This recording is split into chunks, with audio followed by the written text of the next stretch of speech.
السلام عليكم ورحمة الله وبركاته. اللهم صل وسلم وبارك على سيدنا محمد وعلى آله وصحبه وسلم. صباح الخير عليكم أو مساء الخير على حسب ما بتشوفوني بقى دلوقتي.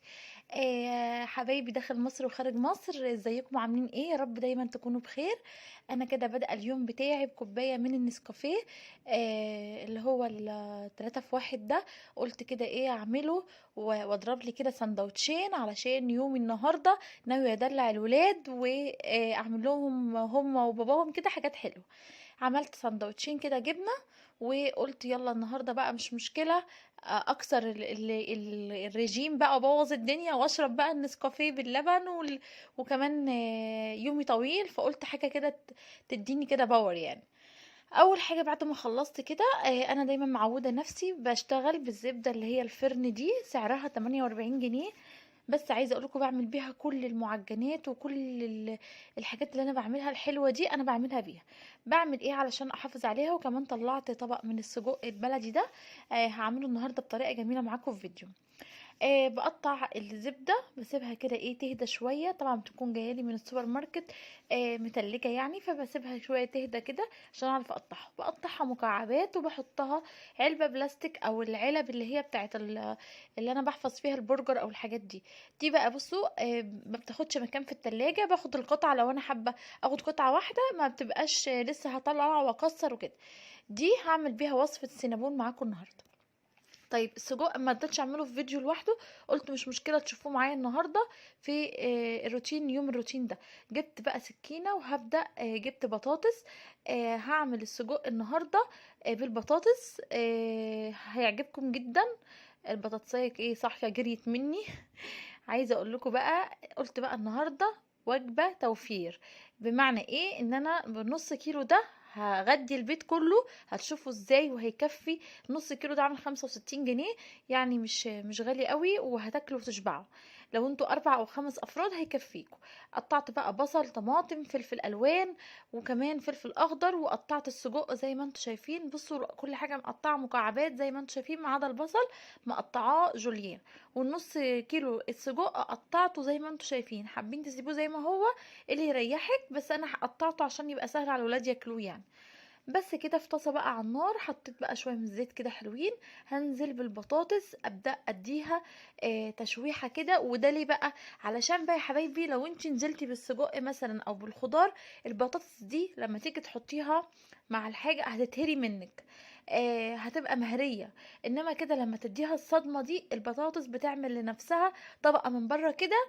بصوا بقى اللي هي الطبقه اللي هي المحمره شويه دي، دي بقى بتخلي البطاطس ما تتهريش منك ولا اي حاجه. على عيني التانية حطيت بقى ميه للمكرونه، قلت اعمل لهم طبق مكرونه كده حلو جنب السجق بالبطاطس ده، علشان خاطر ايه يشبعوا يعني هما بياكلوا. بس كده شوحت البطاطس زي ما انتوا شايفين كده بدأت تلون معايا. هبدأ بقى ايه انزل بالسجق. وعايزه اقول لكم اهم حاجه في السجق يكون من عند حد يكون كويس، علشان خاطر التتبيله بتاعته تبقى جميله. بس كده هنزل بالسجق على البطاطس، وهديله برضو تقليبه كده حلوه محترمه كده. واهم حاجه ننضف ورانا ونكون الدنيا رايقه كده، علشان بصوا انا ما بعرفش ادخل المطبخ ولا اشتغل في اي حاجه غير لما يبقى المطبخ نظيف. يعني ما اقدرش اقف اطبخ النهارده مثلا وانا عندي مواعين من امبارح وبقول كل مره واحده، لا خالص. لازم المطبخ والبوتاجاز يكون زي الفل عشان اعرف اشتغل. حطيت بقى الخضار جنبي اللي شكله جميل قوي ده والوانه حلوه. بصي بقى مثلا ولادك لو ما بياكلوش الفلفل الالوان او ما بياكلوش البصل والحاجات دي، دخليها في وصفات علشان خاطر هم مش هيشوفوها بس هتدي طعم جميل، وهياخدوا كمان القيمه الغذائيه بتاعتها. طيب خلاص، حطيت بقى نزلت بالبصل بعد ما شوحت السجق مع البطاطس. وانا النهارده حبيت ان انا اعمله في طاجن علشان خاطر ايه يبقى شكله كده جميل ويدي كده ان انا عامله كده حاجه ايه فخمه يعني.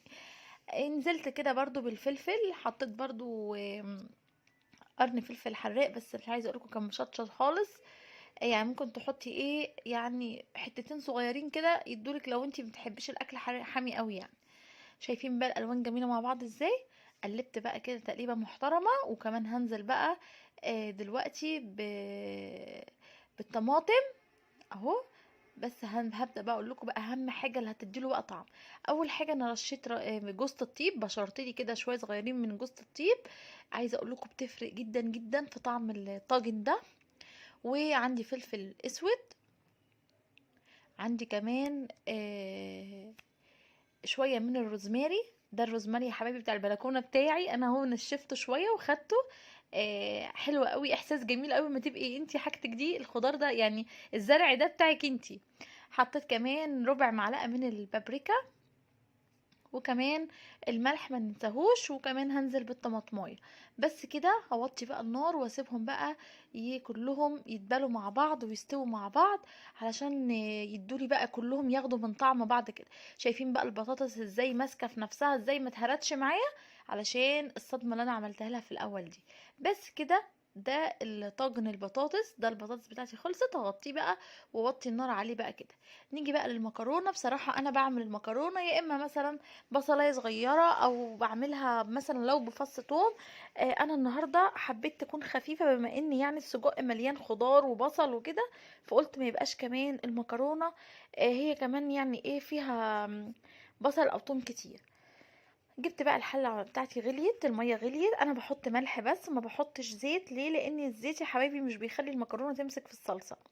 فهنزل هنا بقى على ما الميه مكرونه تغلي وتتسلق. جبت بقى الطاجن وهبدا انزل فيه بالسجق والبطاطس بقى بالخلطه الجميله والخضار بقى بتاعي ده. بس كده. عايزين لو عايزه تحطي كمان ربع كوبايه من الميه عشان يبقى فيها صوص، مفيش مشكله، اعملي كده. بس وهدخله بقى الفرن كده علشان يعني ايه، مش عايزاه يحمر وشه، بس عايزاه يمسك ينشف شويه بس. هنزل بقى هنا بزيت في الحله. خلاص صفيت المكرونه. معايا هنا صلصه او طماطم. هنزل هنا كده بالزيت، وحطيت نزلت عليهم بالطماطم على طول من غير ولا بصل ولا ثوم. بصوا جربوها، جميله قوي، بيبقى طعمها حلو قوي. عندي هنا واحده من مرقه الدجاج برضو بتخلي طعم المكرونه حلوه. هنزل بيها. وكمان هنزل بملح. هنا بقى عايزه اقول لكم السر في المكرونه بتاعتي ايه. انا بحتفظ بشويه من الميه بتاعت السلق بتاع المكرونه، بتدي تقل للصلصه وبتدي لها طعم جميل قوي قوي. جربي كده، حطي ميه بتاعت سلق المكرونه في التسبيكه بتاعت الطماطم وشوفي بقى وادعيلي. حطيت بقى ملح وفلفل وربع معلقه من السكر. اهو السكر بيخلي المكرونه الصلصه بتاعت المكرونه طبعا في البيتزات والمكرونات والحاجات دي جميله جدا. وحطيت ملح وفلفل وقلنا سكر، وكمان ميه المكرونه، ميه سلق المكرونه. وكده بس هتغلي غلوتين وهنزل بالمكرونه. اهو بصوا بقى، هنزل كده بالمكرونه بتاعتي متصفيه وشطفاها كده. بس كده والمكرونه جهزت. الغدا بتاعي ده ما خدش اكتر من نص ساعه وكان الاكل بتاعي جاهز. اكله سريعه وسهله بقى في المدارس. انتوا عارفين الولاد بيبقوا جايين بقى بين الدروس جعانين، وبيبقوا جايين من المدرسه جعانين، فما فيش اسهل من كده. هيحبوه جدا جدا. عايزه اقول لكم الاضاءه ضاربه في المكرونه، فمش مبينه اللون بتاعها. انا هحاول ابين لكم اللون بتاعها. بصوا بقى الجمال. بحط عليها بقى رشه كمان من فلفل كده على الوش. بتبقى جميله جدا. وادي كده المكرونه خلصت، وكمان الطاجن في الفرن طلع اهو. شايفين هو منشفش بس يعني لونه غمق بس شويه. هغرف بقى هنا واقول لكم بقى شوفوا. عايزه اقول لكم ريحته كانت تجنن البيت كله. بصوا، بسم الله ما شاء الله، اتفضلوا معانا يعني. الطاجن ده اتنسف من جماله. بصوا بقى البطاطس مش مهريه ازاي اهو، مش مهرية خالص، ومستوية وطرية وجميلة جدا جدا. وكمان السجق استوى وشايفين اهو بيتكسر بسهولة جدا جدا اهو. وطعمه بقى مش عايزة اقول لكم كان تحفة. شايفين شكله عامل ازاي اهو. تاكلوا بقى بعيش، عايزين ممكن تعملوا سندوتشات. لو عايز تعملي جنبه شوية رز كمان بشعرية، بلاش مكرونة. اللي يعجبك واللي يحب ولادك اعمليه. وجددي في الاكل علشان هما ما يزهقوش كل يوم من نفس الطريقة ونفس الصنف. خلصت بقى هنا الغدا. هدخل بقى، قلت اعمل لهم ايه. اعمل لهم سينابون، بيحبوه جدا جدا. انا عملته معاكم مرتين في القناة، وهسيب لكم اللينك بتاعه في صندوق الوصف. انا هعمله معاكم سريع سريع. جبت بقى، انا هنا بعمل دايما كيلو ونص دقيق. لان بحب احطه ما في علبه في التلاجة. ما بيعوزوا منه بطلع لهم كل واحد قطعه، اسخنها في الميكروويف بس شويه، وبياكلوها بتبقى جميله جدا كانك لسه عاملاها. حطيت بقى معلقتين كبار من السكر ومعلقه كبيره من الخميره وكيس كيك شيف او بيكنج باودر اللي عندك. بس كيك شيف انا قايله لكم كذا مره بيبقى حلو جدا في المعجنات والكيكات. وكمان المواد اللي كلها بحاول احط المواد كلها تجف مع بعض. رشه من الملح، وهحط معلقتين كبار لبن بودر. انا ده اللبن ده بجيبه سايب من عند العطار او من السوبر ماركت، العطار اللي في السوبر ماركت. لبن بيبقى سايب، لبن بودر سايب. بس كده فضل معايا هنا الخل. هحط ربع معلقة من الخل على على 4 بيضات، وهحط كمان فانيليا. انا عندي هنا فانيليا السايلة دي. وكمان بس كده يبقى فضل معايا الزبدة ومعايا البيض. هضرب بس المكونات الجافة دي كلها مع بعض تتجانس، وبعد كده هنزل عليهم بالبيض.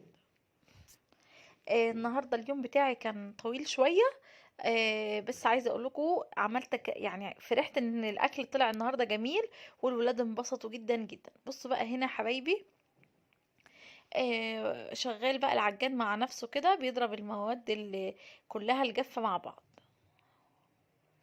بس كده هنزل بقى دلوقتي بالبيض، بيضه بيضه كده وهي عليها الخل والفانيليا اهو. وكمان بعد ما اتعجن شويه حطيت له كمان كوبايه من الميه الدافيه اهو. هنزل بقى بالصوص بتاعه. معايا فانيليا، معايا كوبايتين ميه سخنه، معايا كوبايه كريم شانتيه خام، كوبايه سكر بودره، وكمان معايا 8 مكعبات جبنه ومعلقتين زبده. ده الصوص اللي بعمل بيه السينابون. بصوا بقى العجينه هنا كده خمرت ازاي، ما شاء الله. سبتها ما خدتش نص ساعه خمرت، وكانت عايزه اقول لكم جميله وطريه جدا. شايفين؟ ولا بتلزق ولا اي حاجه. طبعا انا هقسمها لجزئين، جزء هعمله بالشوكولاته اللي هو الكاكاو الخام، وجزء بالقرفه، علشان عندي فريق بيحب كده وفريق بيحب كده. بس كده يا حبايبي، انا مرضتش، انا عملته معاكم كذا مره، فانا هسيب لكم زي ما بقول لكم اللينك كده في صندوق الوصف تحت. صندوق الوصف اللي ما يعرفوش بيبقى فيه سهم صغير تحت الفيديو، تدوسي عليه او تحت او بتدوسي على الكتابه العنوان بتاع الفيديو هيجيب لك صندوق الوصف ده. هحسب لك فيه اللينك بتاع السينابون بالطريقه بالظبط واحده واحده، علشان يطلع معاكي ناجح سهل جدا ومش مكلف، وتقدري تعمليه على طول لولادك هيحبوه. حطيت بقى رشه دقيق تحت العجينه، وفردت العجينه زي ما انتم شايفين كده، وبعدين عملتها زبده سايحه ورشه سكر وقرفه، وبدات ابرمها اهو. وبدات اقفل كده من تحت علشان ما تتفتحش مني. بس كده شايفين بقى شكلها جميل ازاي. جبت بقى صينيه فيها زبده وهبدا ارص، بس هسيب مسافه بين كل واحده وواحده علشان انا شايفين سايباها هناك اهي بتخمر. على ما اعمل دي برضو بالشوكولاته نفس بالكاكاو البودر نفس الطريقه اهو. وهبدا جبت بقى صينيه بايركس عشان اقول لكم انا بعملها في الصينيتين ما بتلزقش، ودخلتها الفرن يا حبايبي. بس كده على درجه حراره 200، بتبقى عايزه نار عاليه.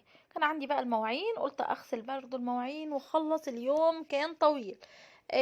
اول باول خلي مطبخك نظيف. بوتاجازك طبعا مش هوصيكي عليه، خليه كده فله وبيبرق.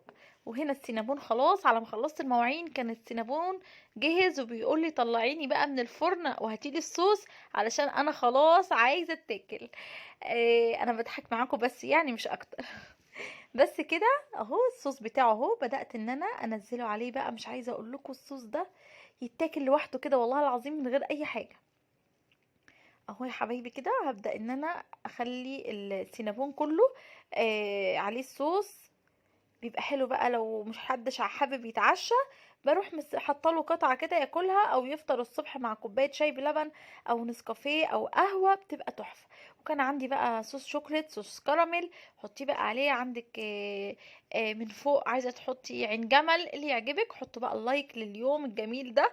بصوا السينابون مش لازق ازاي، تعرفوا ان هو ناجح. بصوا مورق وطري مستوي كويس ومش لازق في الصينيه اهو. بصوا بقى انا عايزه اقول لكم انا اكلت دي من هنا وقلت بس خلاص انا مش هاكل منه تاني. ما تنسوش بقى الفيديو لو عجبكم لايك وشير وسبسكرايب للقناه. بحبكم جدا جدا، واستنوا مني فيديوهات جايه كتير وان شاء الله